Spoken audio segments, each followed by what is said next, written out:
Hola, mucho gusto. Mi nombre es Ángel David Argote García. Estoy en la Universidad de EPCA. Actualmente curso la licenciatura de Contaduría Pública. Este proyecto es para la materia de Derecho 3 y les hablaré sobre el artículo 1 al 116 de la Ley Federal del Trabajo y del 154 al 162. A continuación les daré una breve introducción y hablaremos sobre estos artículos a profundidad. Espero les guste el video y comencemos. Del artículo 42 al 116 hablaremos sobre lo que es la jornada de trabajo, el aguinaldo, vacaciones, primas, y del artículo 154 al 162 hablaremos sobre lo que es el derecho a la preferencia e indemnizaciones. Más adelante les tocaremos el tema a profundidad. Sin embargo, comenzaremos con describiendo una breve importancia que tiene estos artículos en la Ley Federal del Trabajo. Pues bueno, hablaremos sobre la Ley Federal del Trabajo, los artículos 46, 116 ya antes mencionados y el 154 al 162.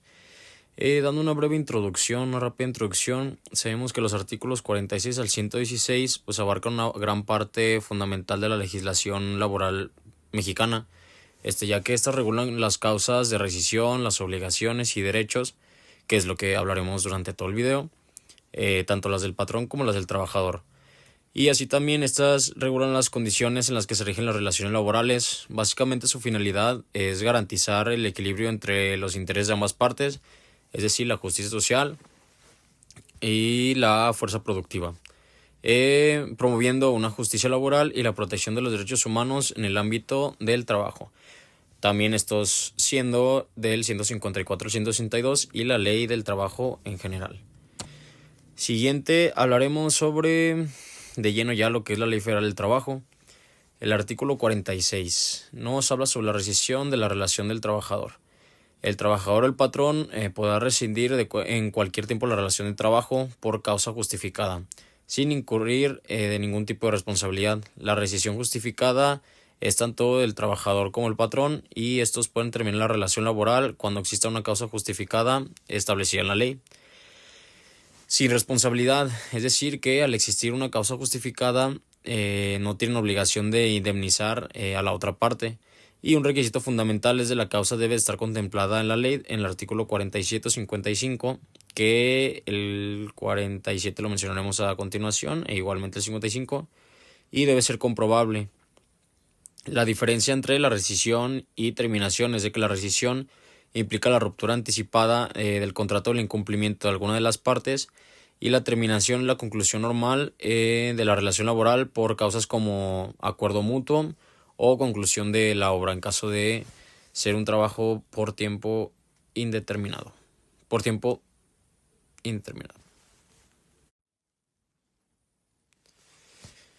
El artículo 47 nos habla sobre las causas de rescisión sin responsabilidad para el patrón, es decir, que son las causas por las que el patrón puede justificar que despidió por causa justificada a su trabajador.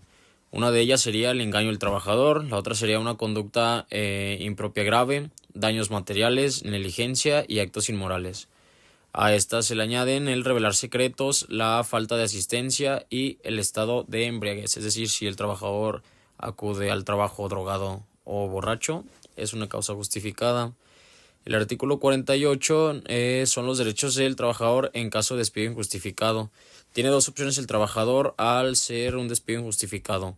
La primera es la reinstalación, es decir, el trabajador solicita ser reintegrado a su puesto de trabajo, y la segunda es la indemnización, que es recibir un importe de 3 meses de salario.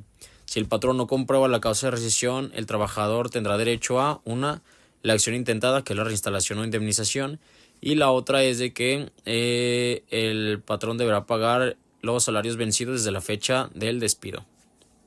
A esta se le añade el artículo 48 bis, que complementa el artículo 48, especificando que si el patrón no comprueba la causa de rescisión, el trabajador tendrá derecho a la indemnización del 50 y a los salarios vencidos, que más adelante mencionaremos la indemnización del 50. Un ejemplo de vida es de que si María trabaja como asistente administrativa y fue despedida sin que se le diera el motivo del despido, ella decide demandar a la empresa tras el juicio y se determina que el despido fue injustificado, es decir, que gana María la demanda y María tiene derecho a elegir entre dos: o regresar al puesto con el mismo salario que tenía y condiciones, o recibir una indemnización de 3 meses de salario más los salarios que dejó de percibir durante el proceso legal. El artículo 49, aquí el patrón se puede eximir de la reinstalación en ciertos casos, es decir, si el trabajador fue con despido injustificado, el patrón y exige la reinstalación, el patrón podrá decir no a estos siguientes. Uno de ellos es que el trabajador con antigüedad menor a un año, es decir, que haya trabajado menos de un año. La segunda es que a trabajadores en contacto directo permanente con el patrón cuando no sea posible el desarrollo normal de la relación laboral. Ejemplo de este es cuando el patrón tiene una relación muy cercana con, ejemplo, la secretaria y terminan en malos términos, el patrón puede eximirse de reinstalarla. Los trabajadores de confianza, los trabajadores de servicio doméstico, trabajadores eventuales y trabajadores que trabajen en plataforma. En estos casos el patrón deberá pagar la indemnización del 50, es decir, cuando se exime de la reinstalación, pero no está obligado a reinstalar al trabajador, por lo ya antes mencionado. Un ejemplo de este sería que Roberto es el director o X persona es el director financiero de una empresa. Este es un trabajador de confianza y él es despedido justificadamente después de 5 años de servicio. Aunque el despido no tuvo una causa injustificada, la empresa no está obligada a reinstalarlo porque es trabajador de confianza. Sin embargo, pues tiene derecho a percibir la indemnización del artículo 50, es decir, 20 días de salario por cada año de servicio prestado. En este caso son 5 años y por 20 serían 100, 3 meses de salario, o sea, la indemnización y los salarios vencidos e intereses. El artículo 50 nos habla sobre los montos de las indemnizaciones. Aquí se indemniza por 3 formas. La primera es de que por contrato por tiempo determinado menos de un año. Es decir, aquí se le dan se le pagan los salarios por la mitad de servicios prestados. Es decir, si trabajó 2 meses, le corresponde un mes de salario por ser la mitad del tiempo de servicio prestado. El segundo es por tiempo determinado mayor a un año, es decir, el primer año le corresponden 6 meses y a partir de ahí cada año le corresponden 20 días.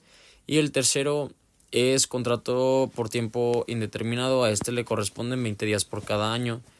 Estas indemnizaciones se aplican en los casos del artículo 49 cuando el patrón queda eximido de reinstalar al trabajador.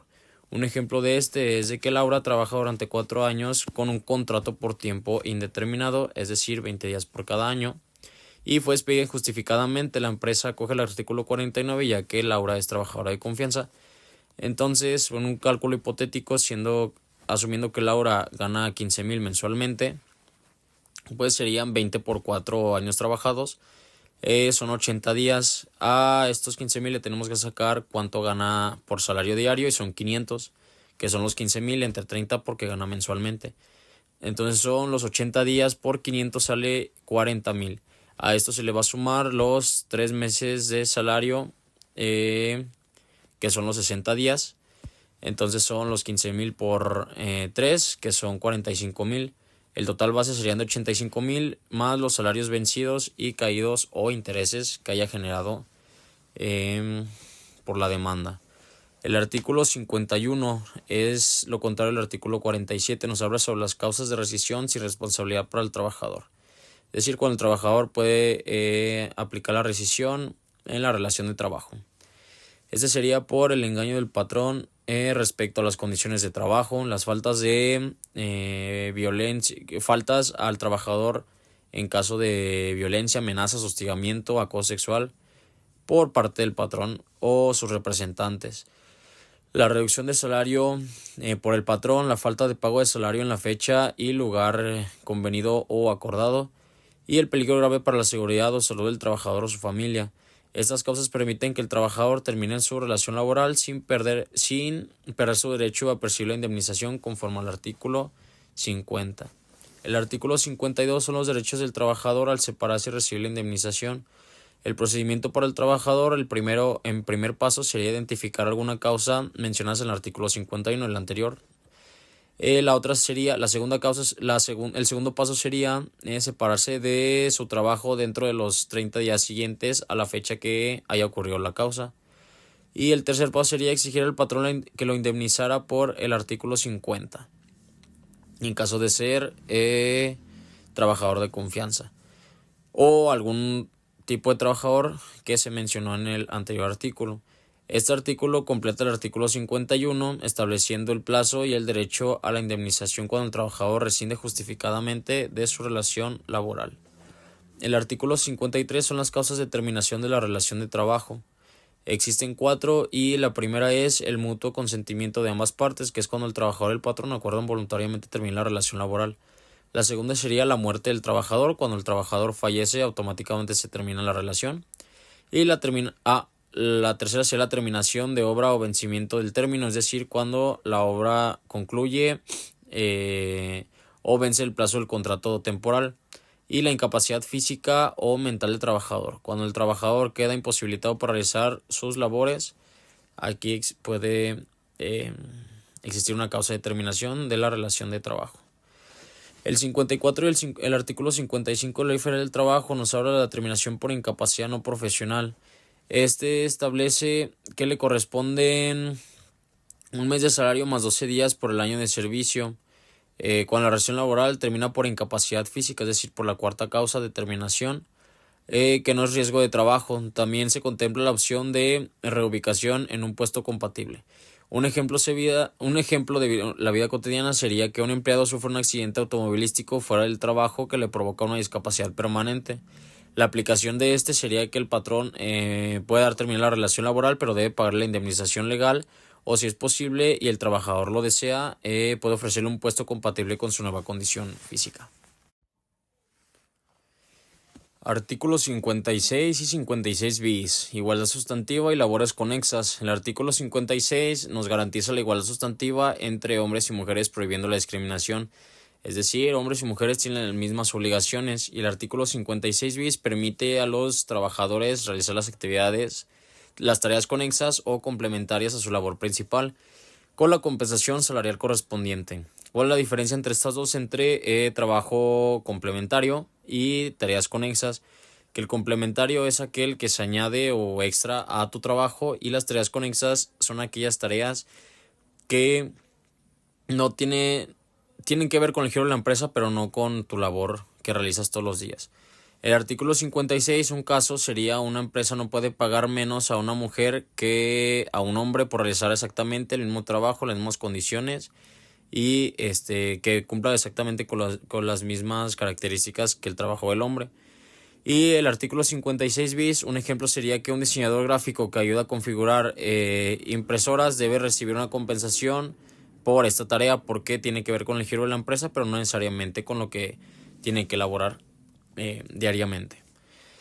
La modificación de condiciones del trabajo, este es el artículo 57, y básicamente permite que tanto el trabajador como el patrón solicitarán ante el tribunal modificaciones de las condiciones del contrato firmado, ya sea por salario, jornada, etcétera. Esto puede ser cuando el salario no sea justo, o la jornada sea excesiva, o existan circunstancias, en caso del patrón, existan circunstancias económicas que lo justifiquen. A continuación hablaremos del artículo 58 al 68. Aquí les iré pasando las diapositivas, irán viendo imágenes con las cuales guiarse, pero todo lo que les hablaré de lo siguiente tratan estos artículos. Nos habla el artículo 58 sobre lo que es la definición de la jornada del trabajo. Jornada del trabajo la definimos como el tiempo en el que el trabajador o el subordinado presta sus servicios y está a disposición del patrón. Existen 3 tipos de jornadas. Una de estas, o la primera, es la jornada diurna, que es de 6 de la mañana a 8 de la noche. Esta no se puede trabajar más de 8 horas y diarias y 48 horas semanales. La segunda es la nocturna, que es de 8 de la noche a 6 de la mañana. No se pueden trabajar más de 7 horas diarias y 42 horas semanales. Y la mixta es combinación de las dos anteriores, 4 horas diurna y 3 horas y media nocturna. Y en esta no se pueden trabajar más de 7 horas y media diarias y 45 horas semanales. Dentro de estas también existen los tipos de jornada de trabajo. Estas pueden ser continuas, es decir, la jornada, pues básicamente le dice su nombre, es continuo, pero los trabajadores tienen derecho a 30 minutos de descanso. La segunda es la discontinua. En esta se fragmenta el tiempo en el que dura la jornada de trabajo y en el tiempo de descanso se tiene que salir de la empresa. En caso de que el trabajador se mantenga dentro de la empresa, se contemplará o se tomará como tiempo trabajado. El tercero es el tiempo de jornada acumulada. En esto se juntan las horas permitidas en la ley, obviamente, de la jornada de trabajo y la jornada reducida. En esta no se trabaja el tope máximo de la jornada laboral y en caso de que se trabaje se contará como tiempo extraordinario. Ya que hablamos del tiempo extraordinario, toquemos y definiremos primero lo que es tiempo ordinario. El tiempo ordinario son las horas permitidas en la jornada laboral y el tiempo extraordinario es el tiempo extraordinario. Existen tres tipos de tiempo ordinario. Contemplan los artículos 65, 66 y 67. El primero es tiempo extraordinario por siniestro, es decir, cuando ocurre un siniestro en la empresa, corre riesgo el trabajador, patrón o la integración de esta misma. Y estas horas se pagarán al 100%, es decir, igual. Y los trabajadores están obligados a prestar los servicios y está justificado por la empresa. El segundo tiempo es extraordinario, se pagará el doble y es a partir de la hora cuando termina tu jornada laboral. Estas tienen permitida 3 horas diarias y no más de 9 horas semanales. Después de este tiempo extraordinario, si te quedas más tiempo, aplica el tiempo excedente, es decir, a partir de la hora 10, se pagará el triple y básicamente se paga con el salario diario. El artículo 68 nos habla sobre que los trabajadores no deben trabajar más de las 9 horas permitidas, es decir, no está permitido trabajar más de las 9 horas. En caso de que se pague, se tomará como tiempo excedente y se deberá recompensar de manera remuneradora. Artículo 69. Los días de descanso semanal. Por cada 6 días de trabajo le corresponde al trabajador un día de descanso por lo menos, con goce de salario integrado, y este derecho es fundamental e irrenunciable. La mayoría de los trabajadores tienen un horario de lunes a sábado, por lo que el día de descanso semanal es el domingo, el cual debe ser pagado como si se hubiera trabajado, que es a cada 6 días le corresponde un día de descanso. La prima dominical, el artículo 70. El día de descanso preferentemente es el domingo, o lo que se prefiere así, o lo que dice la ley es de que sea preferentemente este día. Los trabajadores que presten el servicio en domingo tendrán derecho a una prima adicional que es de un 25% por lo menos sobre el salario de los días ordinarios de trabajo. Es decir, si se trabaja cada domingo, este trabajador, sea cualquier domingo que preste los servicios, deberá recibir una prima dominical de este 25% de su salario diario. Un ejemplo de este es un cajero en un supermercado trabaja los domingos. Además de su salario normal, simulemos que gana 400, debe percibir una prima dominical del 25%. Es decir, 25 por punto 25, pues son 100. Este sería igual a 500 pesos. Debería percibir el trabajador al trabajar el domingo. El artículo 71. Pago por trabajar en descanso. Los trabajadores que presten servicios en su día de descanso semanal obligatorio tendrán derecho a un salario doble por el servicio prestado, independientemente del salario que ya les corresponde por descanso. Es decir, el pago total sería el triple. Un ejemplo de la vida cotidiana sería un técnico es llamado para trabajar un domingo, que es su día de descanso, y recibirá un salario normal del domingo, es decir, pues, su salario base, más un salario doble por el trabajo realizado. En total recibirá un pago triple por este día. Y como trabajó un domingo, deberá recibir la prima dominical del 25%. El artículo 72 son los días de descanso en labores continuas. En empresas en labores continuas que no se pueden parar, se pueden acumular los días de descanso semanales mediante un acuerdo entre el patrón y el trabajador, o sindicato en este caso si se llega a pertenecer. Un ejemplo de este es de que en una fábrica que se opera 24/7, los trabajadores pueden acordar con la empresa acumular sus días de descanso para tomarlos juntos, por ejemplo, 2 días cada 2 semanas o un fin de semana largo al mes.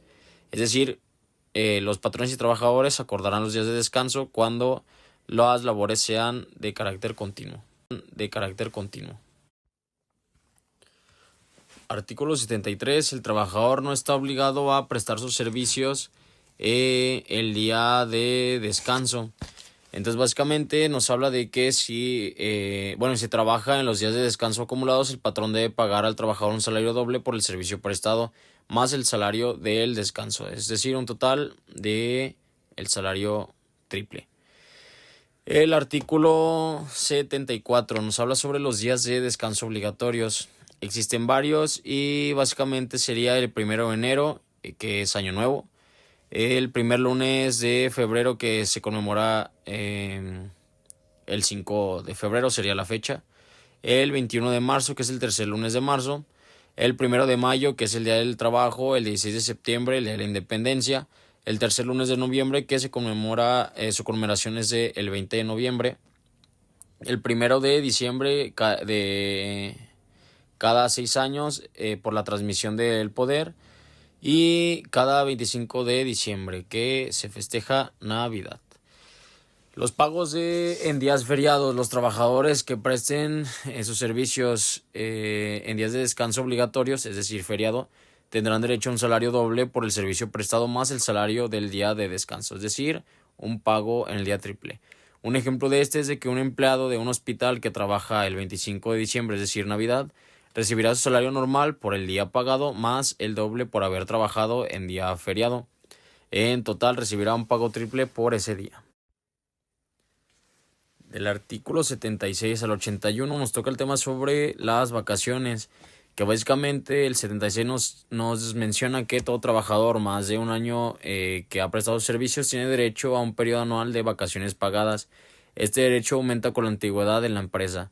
El 77 nos dice sobre que las vacaciones tienen que ser continuas, gozadas y disfrutadas. Nos menciona que son 12 días en el primer año, o al menos que sean mínimo 12 días el primer año. Tienen que ser gozadas y disfrutadas. Estas van aumentando 2 cada año hasta cumplir 5, y a partir de 5 años, cada 5 años aumentarán 2. Es decir, el primer año le corresponden 12, el segundo año le corresponden 14, el 13 16, el 4 18 y el 5 20. 20 días de descanso. A partir del 5, cada 5 años, cada 5 años va aumentando 2, es decir, de 5 años hasta que cumpla 10 años aumentan 2. Y de 10 años a 15 años aumentarán otros 2. Y así consecutivamente. La prohibición de compensación, el artículo 78. Las anteriores fueron artículos 76 y 77. El artículo 78 nos habla sobre la prohibición de compensación, es decir, las vacaciones no podrán compensarse con una remuneración, no, o sea, te las tienen que dar las vacaciones forzosamente.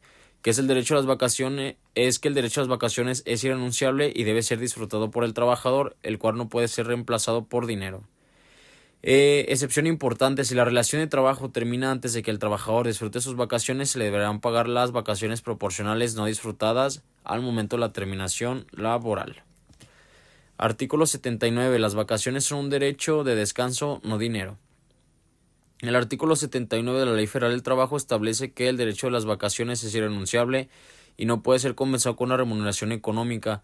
El objetivo de este básicamente es garantizar el derecho físico y mental del trabajador. Los puntos clave de este punto sería que es irrenunciable, es decir, el patrón no puede obligar al trabajador a vender sus días de descanso. La provisión de compensación: el descanso es un fin principal, por lo que no se puede sustituir por dinero. Y la excepción por terminación: si la relación laboral termina antes del cumplimiento del servicio del trabajador, se le deberá de pagar la cantidad proporcional. El artículo 80 nos habla sobre la prima vacacional, que es, ¿cómo definimos prima vacacional? Pues un ingreso adicional que percibe el trabajador por las vacaciones. Este básicamente garantiza que el trabajador reciba una prima vacacional al menos de un 25% sobre el salario que le corresponde durante el periodo de vacaciones. Este monto extra busca básicamente ayudar al trabajador a cubrir los gastos adicionales que le implica el descanso. Y el artículo 81, que es el plazo para gozar las vacaciones, son de 6 meses. Básicamente aquí cumples el año, te otorgan tus vacaciones, tienes 6 meses para disfrutarlas. Si sobrepasas estos 6 meses, tienes otros 6 meses para cobrarlas. Y si sobrepasa el año, existe pues el principio de expiración. Básicamente ya no puedes ni disfrutar tus vacaciones ni cobrarlas.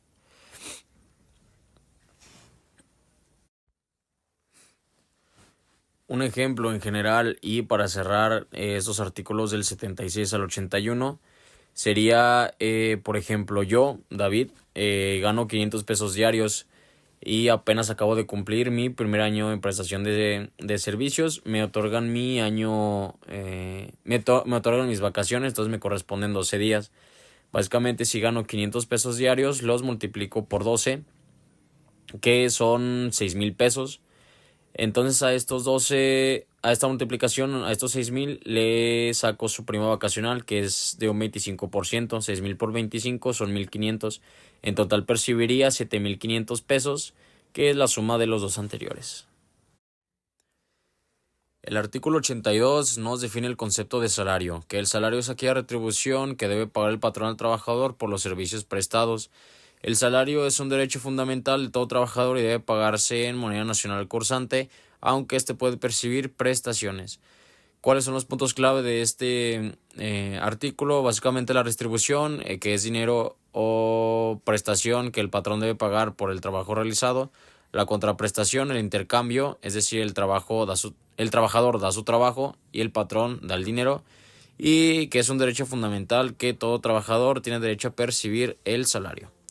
El artículo 83 son las formas de fijar el salario. Existen 4 tipos de formas. El primero es por tiempo, que pues básicamente es que se pague por hora, por día, por semana, por quincena o por mes.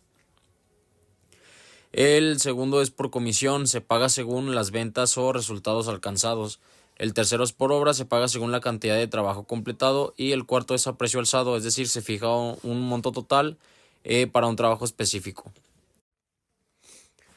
Artículo 84. Es la integración del salario.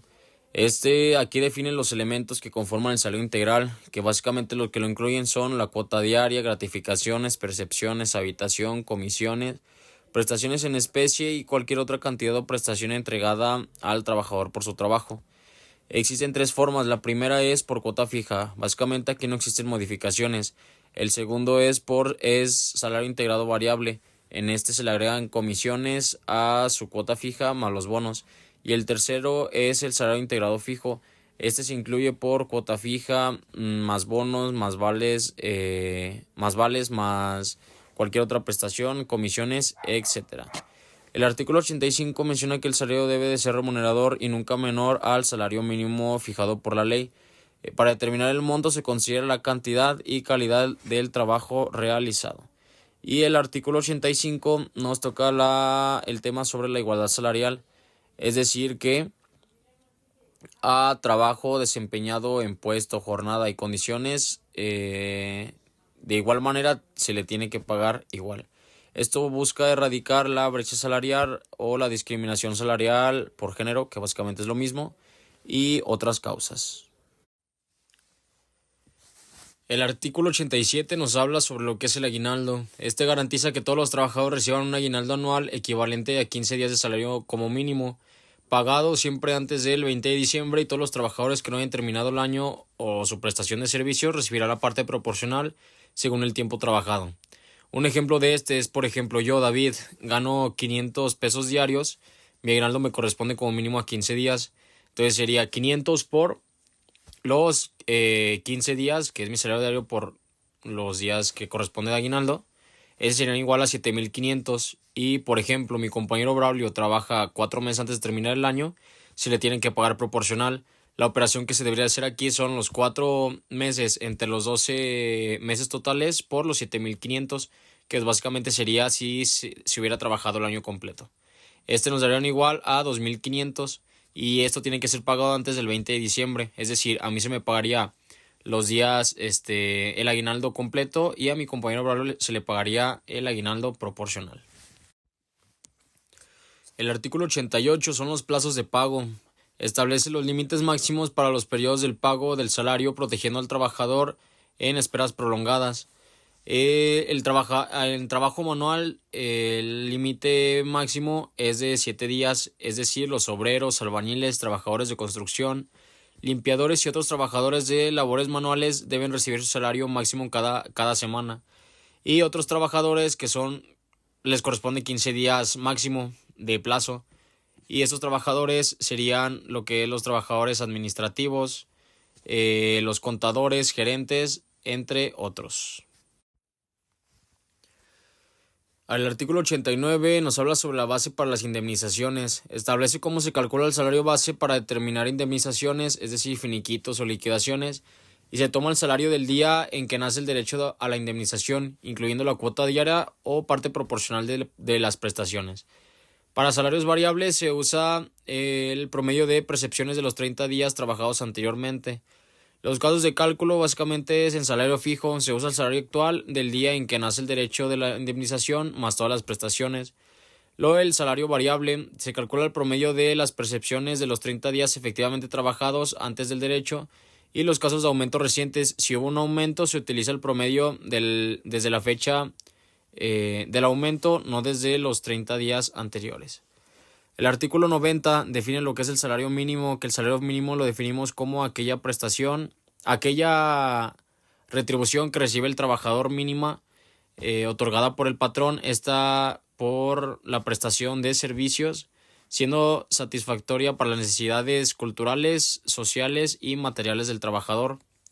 Un ejemplo cotidiano es que básicamente el salario mínimo en México es de 278.80 y en frontera existe un cambio. Artículo 91. Tipos de salario mínimo. Existen dos tipos de salario mínimo. El primero es salario mínimo general. Aplican todos los trabajadores de una región sin importar su profesión u oficio. Es el piso mínimo universal para esta área geográfica. Ejemplo, los vendedores, limpiadores, asistentes, repartidores, obreros, etc. Y el otro es el salario mínimo profesional. Aplica en las profesiones o trabajos especiales. El ejemplo de este son los electricistas, técnicos, constructores especializados. El artículo 92 sigue tocando el tema sobre el salario mínimo general y especifica que los salarios mínimos generales rigen para todos los trabajadores del área o áreas geográficas de aplicación, independientemente de la rama de la actividad económica, ya sea profesiones, oficios o trabajos especiales. Es decir, es un piso mínimo universal para esta región, lo ya antes mencionado. Un ejemplo de este es que si en Jalisco el salario mínimo general se fuera de 248 pesos diarios, todos los trabajadores de esta región deben ganar al menos o por lo mínimo no importa la profesión porque es el mínimo para una región. El artículo 93 son los salarios mínimos profesionales. Establece que los salarios mínimos profesionales rigen para los trabajadores de ramas específicas de la actividad económica, profesiones, oficios o trabajos especiales dentro de una o varias áreas geográficas. Estos pueden ser diferentes, generalmente más altos que el salario mínimo general, reconociendo la especialización o dificultad. El artículo 93, continuamos hablando sobre los salarios mínimos profesionales. Los puntos clave es que la especialización debe ser reconocida. Profesiones o trabajos especiales pueden tener mínimos mayores que el salario mínimo general. Una rama específica podría ser la minería, construcción, agricultura, otras ramas que pueden tener los salarios mínimos profesionales propios. La área geográfica, los salarios mínimos profesionales pueden variar según la región del país donde se realice el trabajo. Y para mayor protección, la ley reconoce que ciertos trabajos requieren de mayor compensación debido a la dificultad, peligros, etc. Artículo 94. Fijación de salarios mínimos. El artículo 94 establece que los salarios mínimos se fijan por la Comisión Nacional integrada por representantes de los trabajadores, de los patrones y del gobierno. Punto clave del artículo 94. Existe una comisión tripartita Es decir, trabajadores, patrones y gobierno participan en igualdad de condiciones en la toma de decisiones. Otra sería, existe también la decisión democrática. Representa los intereses de tres partes involucradas en el mercado laboral, garantizando un equilibrio. De este también desprenden las comisiones consultivas, que pueden crearse comisiones especiales según la necesidad sectorial o región para los salarios mínimos profesionales. Y el proceso es anual, se revisa cada año considerando la inflación, economía, capacidad y pago de la empresa. Ejemplo cotidiano sería el proceso anual de fijación. Caso es de que cada año la Comisión Nacional de los Salarios Mínimos se reúne para decidir el nuevo salario mínimo que entra en vigor el 1 de enero. Los trabajadores, en este caso, comentarían que se necesita aumentar para vivir dignamente y proteger el poder adquisitivo. Los patrones dirían que se presentan datos de viabilidad económica y capacidad de pago. Y el gobierno diría que se busca un equilibrio para proteger a trabajadores y mantener una competitividad empresarial. El resultado es de que el nuevo salario mínimo beneficiaría a los trabajadores, mantendría la viabilidad empresarial y todos ganan en un proceso democrático y participativo, es decir, la comisión tripartita. El artículo 95 nos habla sobre la integración tripartita, lo ya antes mencionado, que consta de tres partes: trabajadores, son los representantes de sindicatos que defienden el interés laboral; los patrones, representantes de empresas que presentan la viabilidad económica; y el gobierno, representantes del Estado que median y buscan el equilibrio. Básicamente, este artículo establece que la Comisión Nacional de Salario Mínimo se integra por tres partes, las ya antes mencionadas. El artículo 96, las áreas geográficas, establece que la Comisión Nacional determina la división de la República en áreas geográficas. Cada área está constituida por uno o más municipios en los que debe regir un mismo salario mínimo general, lo que ya hablábamos también antes. Y las características de las áreas es de que uno o más municipios. Un área puede incluir solo un municipio o varios municipios agrupados. Mismo salario mínimo, todos los municipios integrados por esta área geográfica tienen que tener el mismo salario mínimo general. Y sin continuidad requerida, los municipios no necesitan ser contiguos o fronterizos entre sí. Artículo 97. Protección del salario mínimo. El salario mínimo no puede ser objeto de compensación, descuento o reducción, salvo en los siguientes casos permitidos. La primera sería las pensiones alimenticias, los descuentos decretados por una autoridad competente para manutención de menores. Es decir, el Estado o la autoridad competente será el único que puede permitir estos descuentos. Otro sería la renta de vivienda, máximo el 10% de salario para pago de renta de vivienda proporcionada por patrón. Y otro sería los créditos de vivienda, que máximo es el 20% para préstamos, el 30% para rentas, ya sea del Fondo Nacional de Vivienda. A partir de aquí hablaremos de lo que son las normas protectoras del salario, que es el artículo 98 hasta el 116. Comentamos que hablaríamos de las normas protectoras del salario. Estas son a partir del artículo 98, y el artículo 98 nos dice que el salario es de libre disposición, es decir, el trabajador puede utilizar el salario para lo que él guste. Un ejemplo sería de que yo, David, recibo un salario de 3,000 pesos, 1,000 lo utilizaría para la renta, otros 1,200 lo utilizaría para comer y el resto lo utilizaría para actividades personales.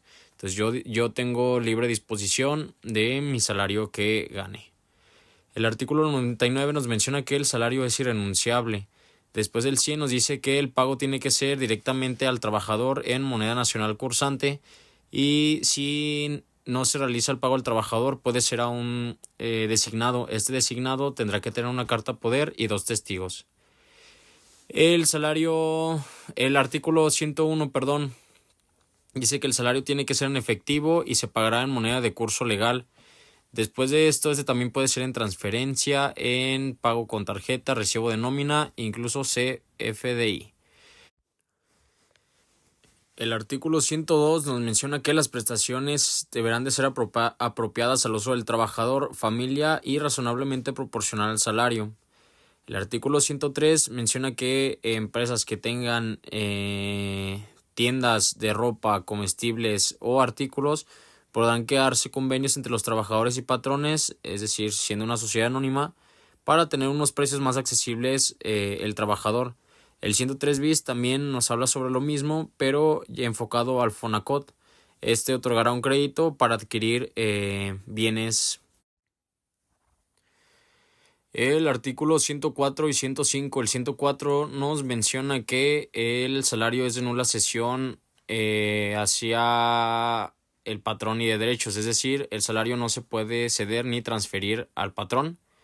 Y el 105 nos menciona que el salario Artículos 106 y 107 pertenecen aún a las normas protectoras del salario. Estas nos mencionan que, la 106, la obligación del patrón de pagar el salario no se suspende salvo en casos establecidos en la ley, por las suspensiones ya mencionadas en el artículo 42. Y el artículo 107 nos menciona que está prohibido la imposición de multas a los trabajadores en cualquiera. El artículo 106 y 107 nos sigue hablando sobre las normas protectoras al salario. El 106 nos menciona que la obligación del patrón de pagar el salario no se suspende salvo en los casos establecidos por la ley. Estas establecidas en el artículo 42.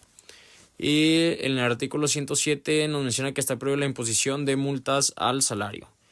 El 108 nos toca el temita sobre el lugar de pago del salario. El texto dice que el pago de salario se efectuará en el lugar donde los trabajadores prestan servicios.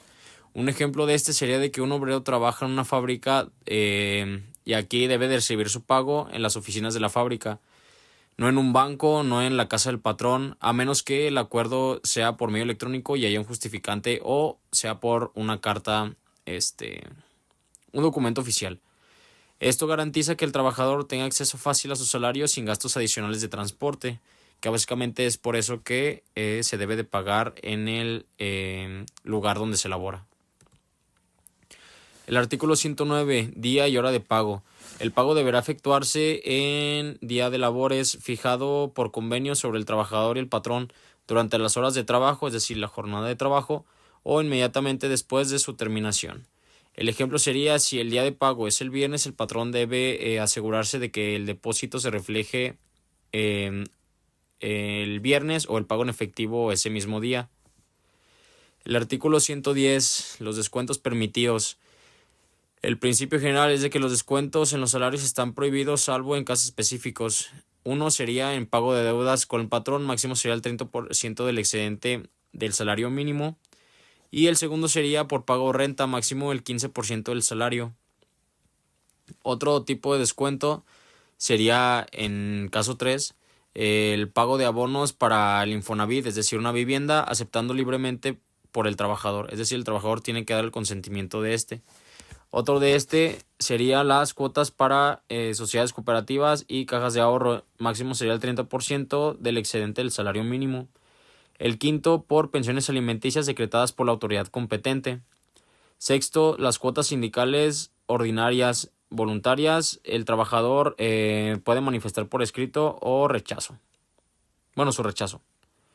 Los créditos de consumo máximo sería el 20% en estos casos del salario, aceptado libremente por el trabajador. Un ejemplo de este es de que un trabajador decide no afiliarse al sindicato, por lo que la empresa no puede descontarle por esta causa el salario. Es decir, si solicita un crédito para comprar un refrigerador, la autoridad puede descontar de este máximo el 25% del salario para pagarlo. El artículo 111. Las deudas contraídas por el trabajador con sus patrones en ningún caso devengarán intereses. Este principio protector básicamente protege al trabajador de cargas financieras adicionales cuando tiene deudas con su patrón. Un ejemplo de este sería si el patrón protesta dinero a un empleado para una emergencia, no puede cobrarle un porcentaje adicional, es decir, pues el interés. Al momento de descontar el monto del salario, el trabajador solo debe devolver la cantidad prestada sin cargos extra. El 112, inembargabilidad del salario. Los salarios de los trabajadores solamente podrán ser embargados en pensiones alimenticias, decretadas por la autoridad competente. Los patrones no están obligados a cumplir ninguna orden judicial o administrativa de embargo que no sea por esta causa de pensión alimenticia. Es decir, el salario solamente se puede embargar cuando existe una pensión alimenticia y esta es decretada por la autoridad competente.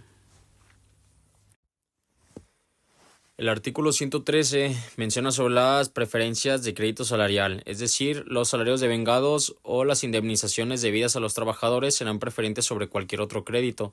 La prioridad son los salarios e indemnizaciones. Estas van sobre los bancos, el gobierno, el IMSS y otros acreedores. Un ejemplo de este es de que si la empresa quiebra, el pago de los salarios o indemnizaciones a los trabajadores deben realizarse antes que pagos a bancos, a proveedores, incluso SAT, y de ahí en más IMSS, gobierno, etc.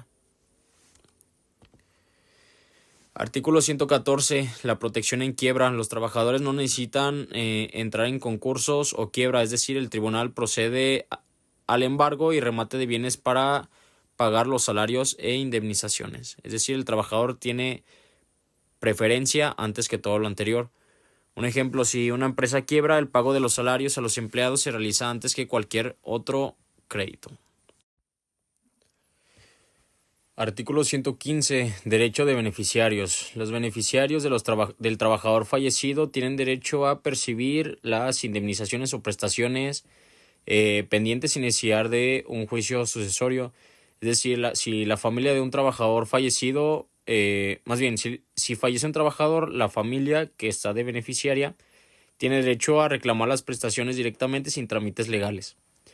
Y el 116 nos habla sobre la prohibición de centros de trabajo, es decir, queda prohibido establecer expendios de bebidas embriagantes y casas de trabajo en centros de trabajo alrededor de 4 kilómetros. Las bebidas embriagantes se consideran aquellas que tengan mayor del 5% de alcohol. Es decir, una empresa no puede tener un bar o un casino dentro de sus instalaciones para proteger a los trabajadores.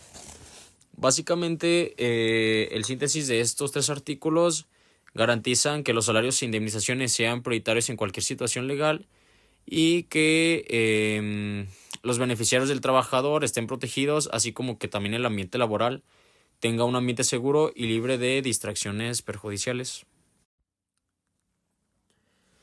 El artículo 154 habla sobre el derecho de preferencia. ¿Y qué es el derecho de preferencia? Pues básicamente es el derecho que tiene el trabajador por el simple hecho de pertenecer a la empresa. El artículo 154 nos menciona que el patrón está obligado a preferir al trabajador de su empresa en vacantes o puestos nuevos. Estos puestos o esto se determina en base a el derecho de preferencia y las características que tienen que cumplir. Es de que la primera tienen que ser mexicanos, la segunda con mayor antigüedad, la tercera tener un desempeño mejor, la cuarta tienen que tener a cargo una familia, la quinta tienen que tener la terminación de la educación básica, es decir, hasta preparatoria. La sexta se tomarán las capacidades en cuenta y la séptima mayores conocimientos y aptitudes. Encima de todo esto, si el trabajador es sindicalizado, predominará esta preferencia y se tomará preferentemente a ese trabajador. El artículo 155 nos toca el tema o nos menciona sobre el procedimiento para reclamar la preferencia. Se tiene que tener una solicitud formal, es decir, el trabajador debe presentar una solicitud a la empresa o establecimiento de forma oficial. La segunda es la información requerida. En esta te pedirán domicilio, nacionalidad, si tienes a cargo una familia, el tiempo de servicios prestado anteriormente, la naturaleza del trabajo desempeñado y si eres un trabajador sindicalizado. El propósito, es decir, la vacante o el nuevo puesto de la empresa, y las alternativas puede presentarse directamente al momento de la vacante, comprobando la causa de su presentación. El artículo 156, preferencia para trabajadores temporales. Los derechos de preferencia también aplican a los trabajadores temporales o para hora determinada que suplen las vacantes transitorias o realizan trabajos extraordinarios, siempre y cuando no exista una cláusula de admisión sindical. Uno de los puntos claves de esta es la aplicación extensiva, es decir, si la aplicación se aplican los criterios del artículo 154, es decir, nacionalidad, antigüedad, cargo en una familia, que sea mexicano, capacitación, etcétera, a los trabajadores temporales. Otro de este es el tipo de servicio: suplir vacantes transitorias o temporales o desempeñar trabajos extraordinarios que no sean actividad normal permanentemente. Los trabajadores beneficiados, quienes habitualmente prestan servicio sin ser de planta, especialmente los que contratan de forma recurrente. Y otro de ellos sería la condición esencial, es decir, que el contrato colectivo no tenga una cláusula de admisión o que no exista un contrato colectivo vigente.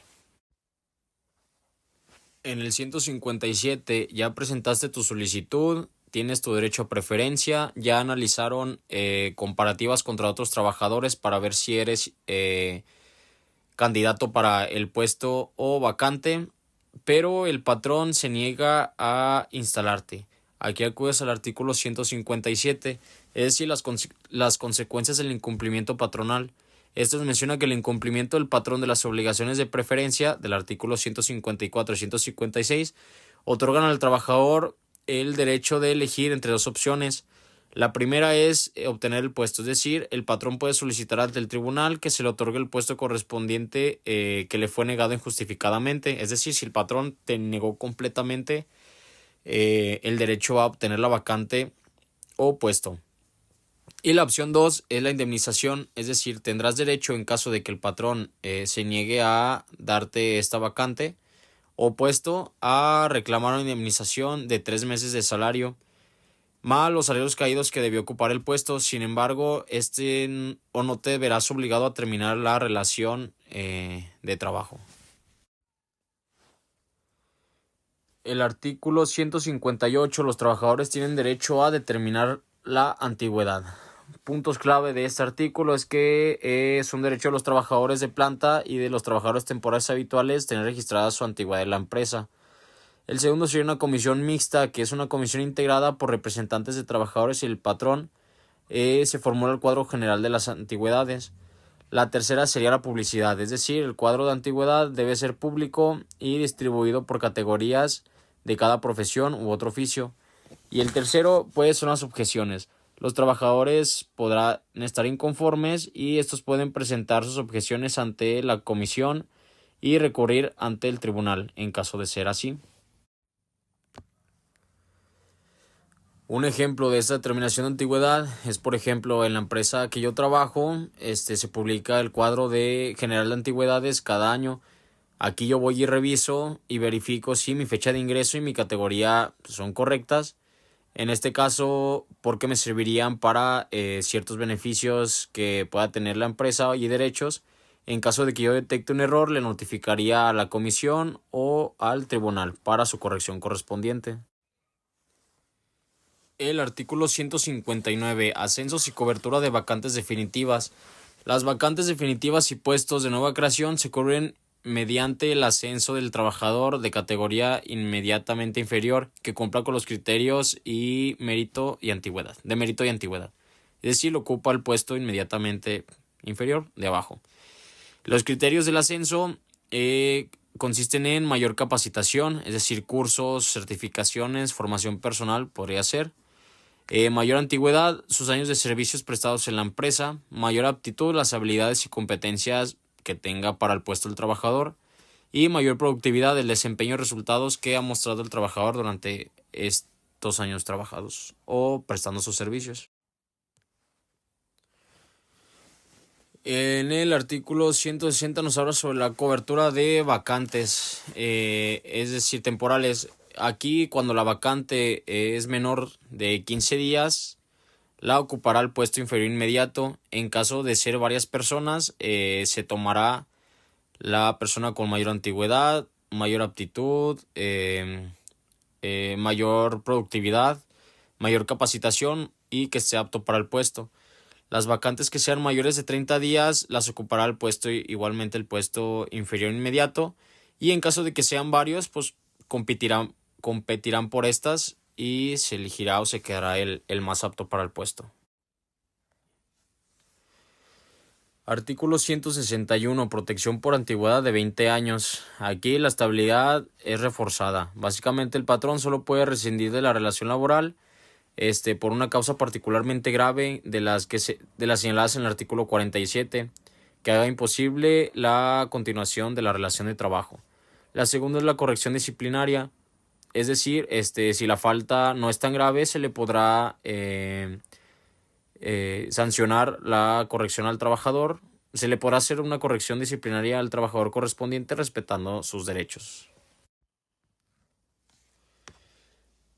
Un cuarto punto sería que destaca en este artículo de 161 es la imposibilidad de continuación, es decir, la falta debe ser tan grave que haga imposible la continuación de la relación de trabajo entre el patrón y el trabajador. Un ejemplo de esta protección por antigüedad de 20 años, es decir, que un trabajador con 25 años de antigüedad o de servicios prestados comete una falta menor, es decir, un retraso injustificado.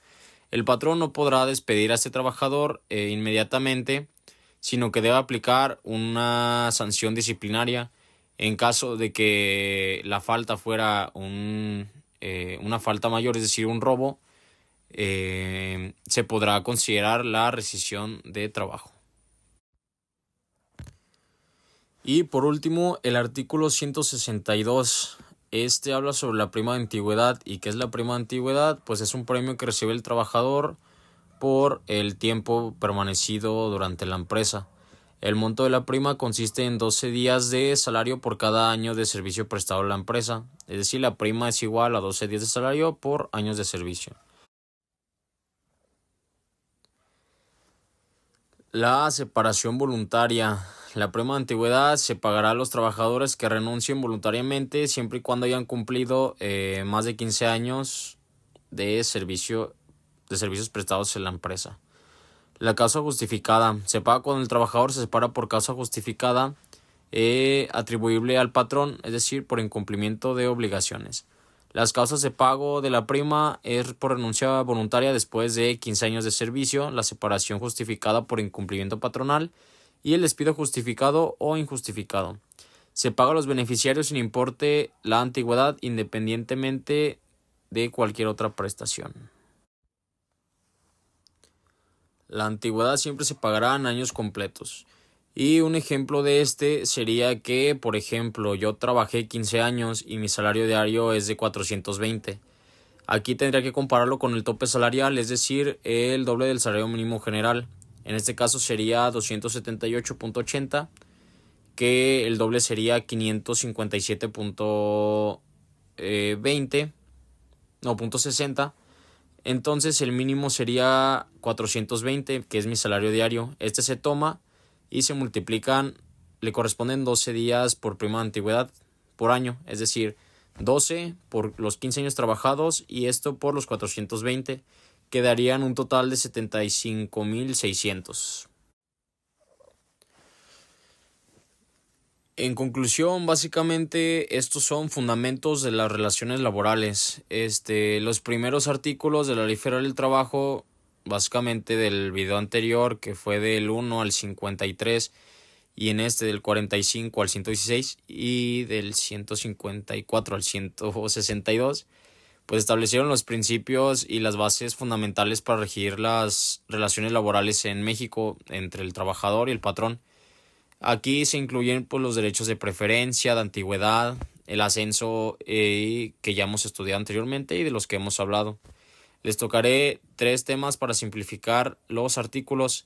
El primero sería los principios generales del artículo 1 al 19. En eso se establecen la justicia social, el trabajo digno o decente, la no discriminación, la protección de los derechos humanos como fundamentos de la ley. A partir del artículo 20 al 55 definimos lo que es el contrato de trabajo, la suspensión, rescisión, terminación de las relaciones laborales, garantizando los procedimientos justos, así también como los derechos de los menores. Incluso también se tocó el trabajador cuando labora fuera de México. Y del punto 3, es decir, del 58, del 56 al 116 regulan la jornada laboral, los descansos, vacaciones, salario mínimo, protección de salario asegurando las condiciones equitativas. Y el 154 al 162 hablamos sobre lo que es el derecho a la preferencia laboral, prima de antigüedad. Bueno, y pues básicamente alargando la conclusión y definiendo mejor lo que es la importancia de conocer los derechos laborales, vemos que nos otorga la primera empoderamiento. Al conocer el trabajador totalmente sus derechos, puede exigirlos y el trabajo puede ser más justo para él. El segundo, la toma de decisiones. Si el trabajador conoce la ley, puede tomar mejor decisión, puede actuar mejor y puede obtener mejores resultados. Y el tercero, ofrece mejor justicia social, es decir, promueve un entorno equitativo y para el trabajador y el patrón. ¿Y qué aprendizaje me llevo de este segundo proyecto? Pues básicamente el mismo que la primera y mucho más. Al inicio no conocía nada sobre la Ley Federal del Trabajo, ahora conozco casi la mitad. Entonces estoy orgulloso de poder haber adquirido estos conocimientos. Siento que tengo que seguir estudiando, sin embargo, ahora sé que puedo defender mis derechos, puedo defender los derechos de las personas que me rodean y apoyarlas en el caso que lo necesiten. Aún me queda mucho por conocer la Ley Federal del Trabajo, me queda mucho por reforzar, sin embargo, estos artículos estoy seguro de que quedan sólidos en mi mente. Seguiré tratando de generar más conocimiento de estos mismos y aprender cada día siendo constante y mejorando.